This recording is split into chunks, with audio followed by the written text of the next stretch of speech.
join a company that you are the person that you Chogusel, yeah? Bring in good energy. Welcome to Crypto OGs. What's going on, guys? So we are here in Dubai with my good friend Maurizio. Welcome to Crypto OGs. Thank you. Happy to be here. Hey guys. We are in our sky pool. If you imagine, I will put it later on, but it's in the top of the San Regis Hotel, in the middle of the palm, that you can see 360 degrees. The palm is amazing. So we couldn't do outside, it's too hot.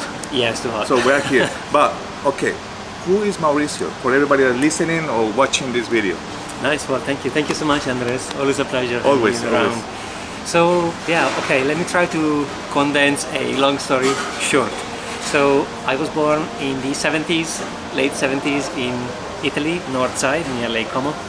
And ever since, I kind of started working early, you know. Yeah. I wasn't doing okay in school. I wanted to put my hands into something.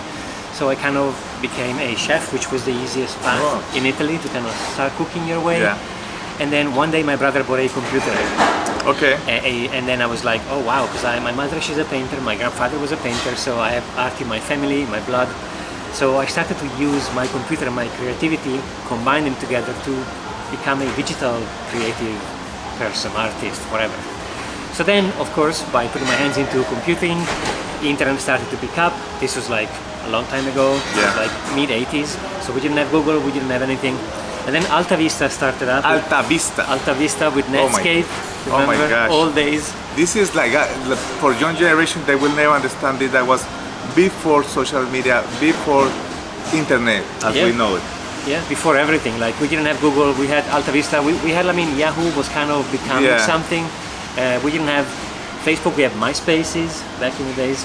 And then of course, you know, I kind of became a kind of a creative artist in the web, so building websites, building applications. Then in 2007, the iPhone came up, and then I started to look into building apps for phones. And then again, my brother, which is the real OG, hey Fabio. Hey Fabio, ciao. Ciao.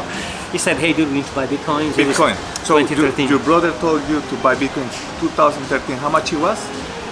It was in the $200 region. Oh my gosh. I mean, in 2013, I think it's gone from 200 to 1,000, depends on the month of the year. That was a bull market to 1,000. Yeah, exactly. So then we started to play with this new thing, you know. We didn't know what it was. There was no videos. I mean, Da Vinci was around in 2011. Yeah, since 2011. So big shout out to the OG, Da Vinci. But there wasn't many people making content, creating. So we started to use a couple of applications, couple of centralized places. Remember, not your keys, not your crypto, right? That's the first lesson I've learned, because all my investments have gone lost. To somebody else's wallet. Exactly. Okay. Because I had my Web2 password, so username and password, or email and password, but someone else was a custodian of my crypto. So one day I wanted to log in to see how money, because you know, the marketing was really simple. They used to say to you, oh, buy crypto with fiat, so either pounds or dollars or euros, and then leave them there. We're gonna mine. I mean, staking wasn't even a thing. No, but mining. Basically, they were giving you some profit, but little by little. Exactly. But it wasn't in your wallet. Exactly, because you don't own it. You don't have the passphrases. You only have the username and password, and they own your coins. So then a few years later, in 2016, everything has gone. I mean, we got robbed. Basically, we got scammed. So we have to go back in again and say, okay, well, next time, this time we're going to have to do it properly, right? So we got our own wallets, and ever since I've been DCA, so dollar cost averaging, accumulating. Then in 2017, 2018, I discovered NFTs. Yes, we talk NFTs. We talk NFTs, and I was like, oh my, this is 2018. Awesome. Yeah. At the beginning. Yeah, at the beginning. Oh, crazy. Because NFTs have been around for a long time, you know. I mean, the mainstream has found them not long ago, maybe 2020, 2021. Yeah. But they've been in the making since quite a while. Okay, let's dip into NFTs, because that's the name of your podcast. We talk NFTs. Let's go. Yeah. And of course, there was a massive bull run, and people start to lose faith about NFTs. Tell us your experience with NFT. How many NFTs did you have? What was your favorite one? And what is the future of NFTs? Yeah, fantastic question.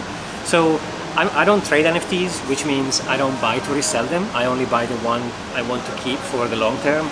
My favorite is Da Vinci's collection, Davitars. Okay. We've done them together. You put it together? Okay. We've done me and Da Vinci together as a collab. Maybe we can build Crypto G's Yeah, why not? collection. We'll see. Yeah, it'd be awesome. You know, I'm also an artist, so I actually designed Da Vinci's collection. Oh, wow. Done it together. But look, I think it's my opinion, no financial advice here, it's in between two OGs talking. My opinion is NFT, the technology is amazing. Okay. Amazing. But we're not there yet. People have not built anything interesting yet. So there are some people doing some stuff, but to me, NFTs, they mean digital ownership. So it's a proof on a decentralized ledger, perhaps it could be also very centralized depending, that you own an asset. Okay. Now, there's going to be a time, probably in the next few years, where tickets, contracts, IDs, they're going to use the technology to basically NFTs. tell the owner that he owns or she owns something. That's what people need to understand. It's not only digital art. Exactly. It's what you just said now. Digital ownership. Now, of course, in the beginning of any technology, people don't know what to do with it, so what they do, they put together some artistic concept, or think about Bored the Ape, and they're trying, think about, you know, all the punks, all those things. But no one has yet cracked the digital ownership. So from a because it's a contract, right? Yeah. You can say whatever you want. I can take a piece But of it's paper. a contract. Exactly. So people are going to realize very soon, think about gaming, oh my god, NFT and video games, you can play a game, own the asset, and get money to play the game. If you think about it on gamings, I mean, I'm not a gamer, but think about it, if you own a game or play a video game, you use, let's say you drive cars, you can use the same car, if there was an NFTs, in multiple video games, and you own the car, which means if the game company goes bankrupt, or if they stop your access, or if you are tired of the game, you retain all your hard work.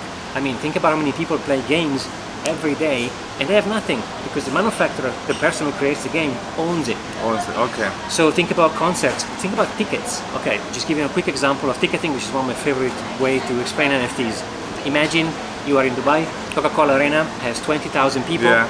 There is a singer, let's say Jamiroquai comes in Coca-Cola Well, Arena. I've been in Jamiroquai concert in Bogota. Yeah, There I'm you going go. next week. Yeah, well, Brahim. oh my god, Yeah. okay. So let's say Jamiroquai comes and you mint your ticket on a website, right? 20,000 tickets. And some of those tickets have a special power to meet the artist after meet the concert. artist. But it's random. So you go on a website, you mint your ticket, and then you win the one to meet the artist. Like a golden ticket. Exactly. How much is it worth? How much is it going to resell it for? And check this out. Whenever there is a concert, some people can't go to the concert. Maybe they are sick or they need to work or whatever. So what if I resell my ticket? Well, the venue makes no money. The artist makes no money. But if there was an NFT, they could have a commission. They could have a commission. So at some point, Ticketmasters or all these big companies are going to start realizing, wait a second, I can create 20,000 tickets and when they resell, I make 10, 20, 50% commission. How do I do it? Hey, I need to do a shout out to somebody about Go this. for it. Yeah. So my good friend Double X, that's his username. Yeah. He created the first event in Brazil, selling 50,000 NFTs. There you go. And then it was full, like, and then the people managed to meet their art, like you just said. Yeah. He's putting this concept. I want to connect you because. Yeah, go for it. Yeah. So, wow. But that's how you use a technology with a clever. So you combine an idea and a technology together. I mean, by the way, it is totally fine to use NFTs for art. Like this already happens. Like I know a lot of people, they do digital art. They're digital artists. Great. But that's just like one tiny piece of the wall of the puzzle. You can do so much more. And I think it's going to come to a point where everything we do in our life, because we're going into digital, like it or not. Our life is digital, becoming more and more digital. So how do you prove you own something? How do you prove that it's you? Like think about it for these like Twitter, Instagram, they have the tick now. Yeah. That should be an NFT. Okay, quick question about Go for it. the identity. And this is related to NFTs, but what do you think about WorldCoin? AI scanning the iris. Yeah, no? not a fan. Not a fan? No, not a fan. You know why? Because I don't know where the data is going to go. So whenever you give your data to a private business, you don't know what to do with it. It's not decentralized then? No, it's very centralized, the opposite. We were talking with, Mende. Yeah, We were talking I love about, Mende, because he went to get it done, to find the way. So it's good to see both sides of the party, right? Yeah. But in my opinion, I think somebody has to do it first to see how it goes, like any technology. Yeah? So if the guys from OpenAI wants to do it, let them do it, but maybe we wait a little bit more for the next company that comes and do it that we believe.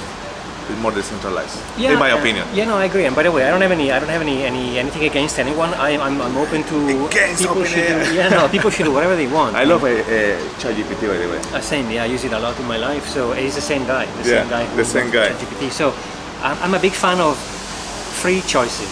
You know, as long as I have a choice not to do it, I'm okay with it. As long as you have a choice to do it, I will never stop you to do it. If you want to go and get paid to have your retina scanned, hey bro, go. It's crazy. You know? As long as they don't force me to do it, then it's fine. It's fine. But then if you think about it, think about Apple. They have your fingerprints. Yeah, your you face just do it. They don't have your face. Okay. Okay, there you are. That's probably why Mendes was like, They have my face. They have my data. Exactly. Okay, let's talk now about We Talk NFTs podcast because it's fascinating what you've been doing. Thank you. You just came, you've been doing it for years, crypto, then NFTs, but then the last few weeks I see you everywhere. Interviewing, how many interviews are you doing per day? It depends. Like usually I upload 3 to 4 times a week when I can. Yeah. And tell us a good guest that you have, like people that you like. Oh, thank you, bro. Andres. Me. I mean, I had some good ones in the making. I'm not going to spoil them, but I spoke with so many good people. I mean, we had Olga from ABC, we had Uma, a friend of ours, Meneses coming on the podcast. Meneses, it's gonna come, bro. Coming on the podcast. I'm gonna have Da Vinci, of course, is my business partner. Carl from the Moon is gonna come. I'll have some OG Bitcoiners coming in through. Oh shit! I spoke with some good video games developers like Illuvium. Some interesting chats. Yeah. And now you also, apart something fascinating about you, you're very good networking, connecting with people, adding value. I saw you also in Carl the Moon show. Tell us about how was that? Like, it's amazing. What are you doing together? Yeah, that's awesome. So we started on Carl's channel, so the Moon, at the Moon on YouTube. We started live streaming. So for now we're doing Mondays, Wednesdays, and Fridays. So tonight, actually Friday, is gonna go live. But we're gonna go and stream every day. And I'm the host of the Moon show. Carl is there most of the time. And we're going to invite traders, do TA, news, try to educate people, try to explain why Bitcoin and crypto are needed in society and show TA, talk about news. Yeah, it's pretty cool. Yeah, I need to invite Carl to the OGs. Yeah, you have. By the way, I just had an idea. Maybe we can do a collaboration, the news in Spanish. That would be awesome. There you go, all this in Italiano. Hablamos español también. So. Everything. We speak, what do you speak? Okay, so really well, no languages. I have a terrible English, terrible Italian. I can make my way in Mandarin and French. I understand, French, Italian, and Spanish is very similar. Amazing. And then, Mandarin a little bit, but it's fading away because I lived in China for 5 years. Wow. Shanghai. You travel the world. Now let's talk about that. You're now in Dubai. Yeah. You've been here nearly 3 years. For somebody watching this video, what would be your advice to somebody that wants to move here? I know it's not easy because you need financial resources and stuff, but why so convenient? Make sure you try the best possible to move here to Dubai. What do you recommend somebody to move here? That's a good question. I would say, based on my small experience every 3 years, one of the main reasons why Dubai is unique is because you have a lot of people like you and me. They want to get together and build and connect. So networking is amazing. And I didn't do much until like a year ago, maybe 6 months ago, not even a year. And I realized that I couldn't stay in my studio all day, doing Zoom calls and record videos. I had to go out there, and meet to do conference, attend conferences. Dubai has a lot of conferences. It's like 20 conferences in October a day. Yeah, October, November is crazy. And then of course you have the tax advantage, so there is no tax in Dubai, and they are super crypto friendly. So if you can't do it now because it requires, like in any other place, if you want to move into a new country, I've done it millions of times, you need to have some cash to use it for your apartment, buy some stuff, your tickets and all these things. Save up as much as you can, even if it takes a few months or a year. Save whatever you can save and then use it to relocate, because Dubai, honestly, my own opinion, I lived in many places, but this is the top. And we're in the top. Okay, and just to close up, and the last question, for somebody that's watching this video or listening that's new, that's young, what advice would you give them in crypto or NFTs to start with? Somebody that's just getting started, probably 15, 16, trying to understand, what advice would you give them? That's a fantastic question. So I would say probably a mix of cocktails of advice. One will be, don't fear failure, actually embrace failures, fail fast, fail forward, number one. Number two, have a long-term rewarding time. So you don't get in crypto tomorrow and get rich next week. It's gonna take time. You're gonna have to learn among your journey. So be mindful it's gonna take some time, and also enjoy the journey, because it's the most important thing. I mean, being here with you, talking to you, all these things, this is part of the journey. So even for you guys watching this video, getting all the information.